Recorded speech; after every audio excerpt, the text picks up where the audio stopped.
كرة محاولة ملعوبة أمامية الآن لمصلحة المنتخب المغربي، عرضية في الجهة اليمنى داخل منطقة الجزاء.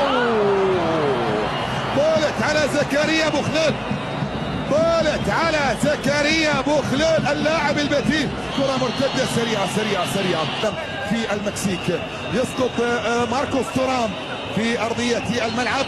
هذا تورام والآن لمصلحة المنتخب الفرنسي داخل منطقة الجزاء، رأسية خطيرة مرت. هذا مين؟ هذا تورام. أيوب لاعين هذا الذي حل.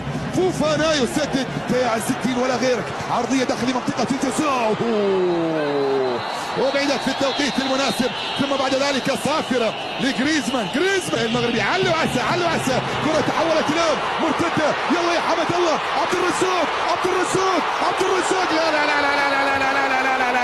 لا اوه يا عبد الرزاق، اوه يا حمد.